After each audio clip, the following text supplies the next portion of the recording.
Hai semuanya, selamat pagi, selamat siang, selamat sore, selamat malam.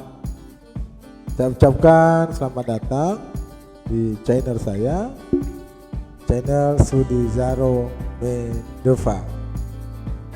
Baiklah anak-anak, sebelum kita akan melanjutkan pembelajaran kita pada pertemuan kali ini, terlebih dahulu mari kita berdoa sesuai dengan ajaran agama dan kepercayaan kita masing-masing. Berdoa dimulai, berdoa selesai. Hari ini kita belajar di kelas 6 ya. Tema 2, persatuan dalam perbedaan. Subtema 3, bersatu kita teguh, pembelajaran yang ketiga. Jadi anak-anak semuanya atau adik-adik ya, sebelum ini sudah ada pembelajaran 2, pembelajaran 1, dan juga sudah ada pembelajaran di tema 1, tema 2, subtema 2 dan subtema 3. Jadi adik-adik bila bisa melihat ya, klik videonya nanti sehingga pembelajaran kita tetap berkesinambungan ya. Baiklah, mari kita teruskan belajar dengan penuh semangat. Hidup rukun dalam perbedaan merupakan landasan terciptanya persatuan dan kesatuan bangsa. Jadi anak-anak, dalam kita hidup ini kita harus rukun, baik mulai dari dalam rumah kita, tetangga kita, di sekitar kita, juga kita harus hidup rukun di sekolah dan di mana saja kita berada. Tahukah kamu bahwa bermain bersama dengan teman-teman yang berbeda secara damai, saling menghargai adalah cerminan hidup rukun? Hidup rukun merupakan landasan terciptanya persatuan. Udin, Siti, Dayu, Beni, Edo, dan Dani selalu berupaya menunjukkan sikap tersebut dalam kehidupan sehari-hari. Mereka bermain bersama, saling menghargai, saling membantu, saling bekerja sama, dan saling belajar tentang budaya lain. Hari ini mereka mempelajari salah satu permainan tradisional dari Nusa Tenggara Timur, yaitu Raku Alu. Permainan ini membutuhkan keterampilan melompat yang baik. Kamu akan belajar tekniknya sebelum bermain. Nah ini anak-anaknya, cara kita melompat yaitu kepala tegak ya, punggung rata ya, pangkal paha bukan tekuk ya, pergelangan kaki juga, lutut ditekuk ya, itu posisi kita saat melompat. Anda nanti belajar di pembelajaran ya olahraga ya atau PJOK ya, Anda akan lebih perdalamnya lagi. Oke, kita lanjutkan. Nah, bagaimana cara bermain Raku Alu? Nah, ayo kita belajar ya anak-anak ya. Gimana caranya sih? Nah, begini caranya. Cara bermain Raku Alu. Alat yang digunakan yaitu 4 buah bambu dengan panjang 2 meter. Bagaimana cara bermain? Yaitu pemain terdiri atas 2 kelompok, yaitu kelompok yang bermain dan kelompok yang menjaga. Kelompok yang menjaga menggerak-gerakkan bambu atau 4 orang berjongkok membentuk bidang persegi dan memegang 2 bambu sambil menyanyi. Nah, seperti ini anak-anak ya. Nah, ya. Nah, kelompok pemain yang mendapat giliran bermain akan melompat di sela-sela bambu.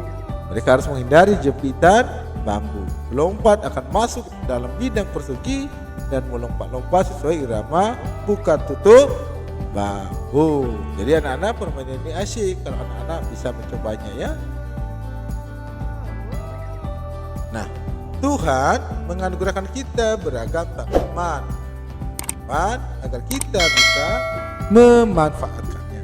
Namun pemanfaatan tumbuhan dan hewan tidak diiringi oleh sikap yang bijak, sehingga banyak terjadi ketidakseimbangan. Jadi anak-anak, banyak sekali kita ini sebagai manusia ya, sikap kita tidak bijak dalam memanfaatkan tumbuhan dan hewan ya. Sebagai warga negara yang baik, kita perlu bersatu melestarikan hewan dan tumbuhan agar manusia dapat hidup sejahtera. Pilihlah salah satu tumbuhan atau hewan yang menurutmu perlu dilestarikan. Buatlah poster untuk mengajak seluruh warga sekolah tergerak hatinya untuk melestarikan tumbuhan atau hewan. Kamu bisa pelajari poster di samping.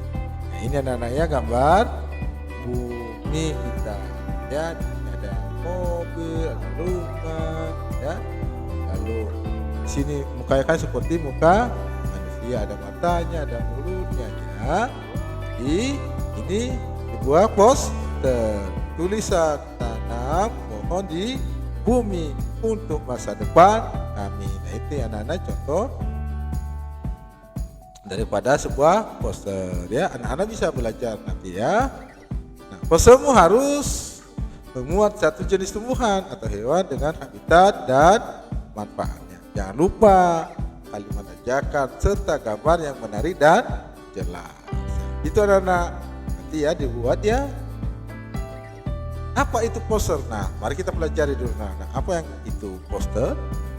Nah, poster adalah suatu desain grafis yang di dalamnya terdapat gambar dan kata-kata pada kertas yang berukuran besar. Ini kurang huruf anaknya, maaf ya. Isinya memuat tentang informasi dan ditempel di tempat-tempat umum agar dapat dilihat atau dibaca banyak orang. Jadi poster itu biasanya ditempel di tempat-tempat umum. Poster sifatnya untuk mencari perhatian banyak orang. Poster bisa juga menjadi sarana untuk mempromosikan produk, jasa, kegiatan seputar pendidikan dan lain-lain. Poster bertujuan untuk memberikan informasi, mengajak dan mengimbau banyak orang untuk melakukan sesuatu seperti apa yang digambarkan atau dituliskan pada poster tersebut.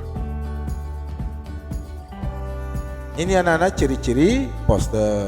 Yang pertama merupakan karya seni yang memadukan antara unsur gambar, kata-kata yang dibuat pada kertas berukuran besar supaya lebih mudah dibaca banyak orang.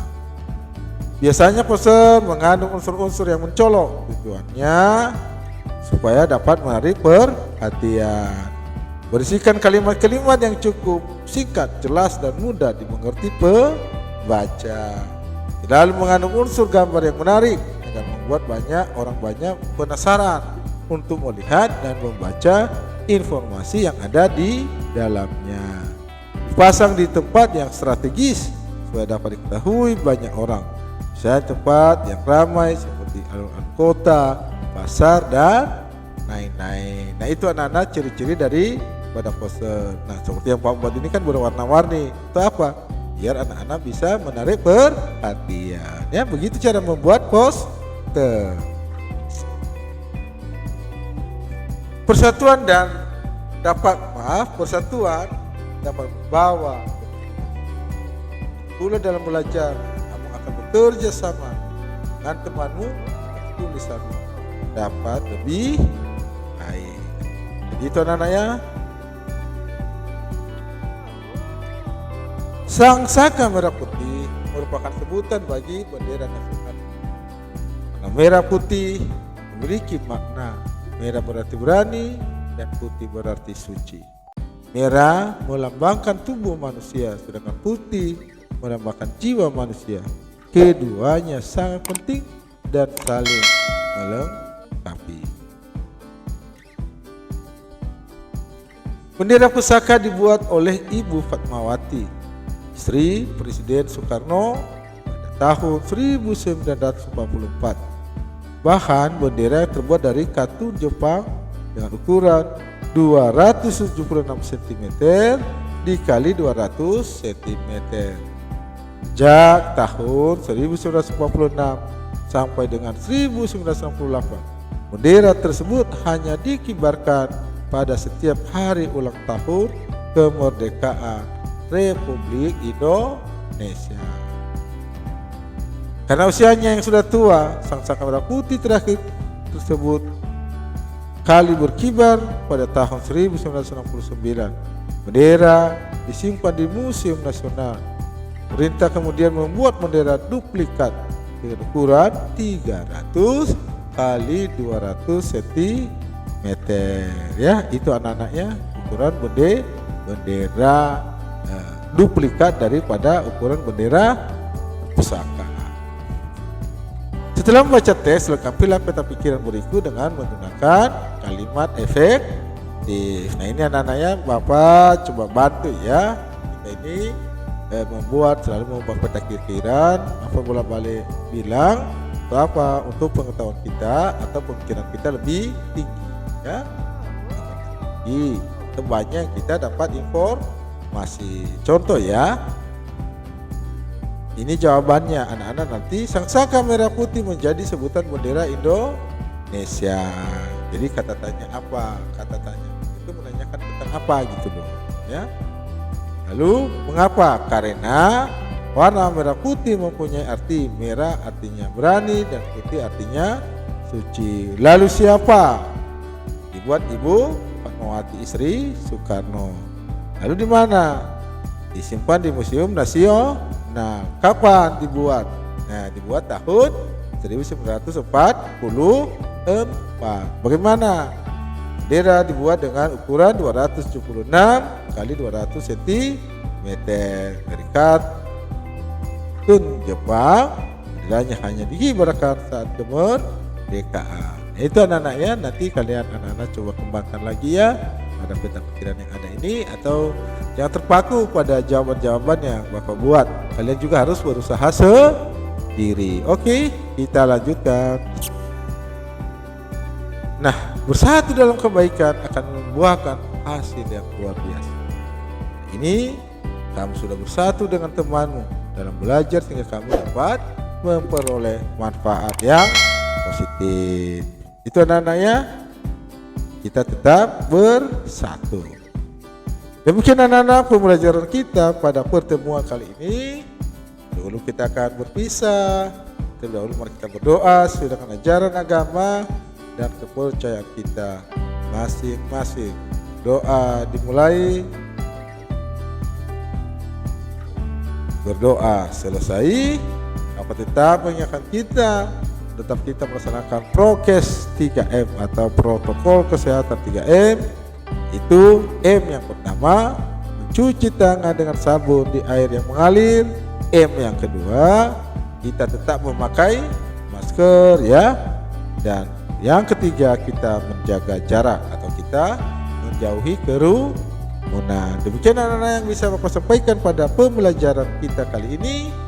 Segala kelemahan, kekurangan baik dalam membaca, menulisnya, Bapak minta maaf yang sebesar-besarnya.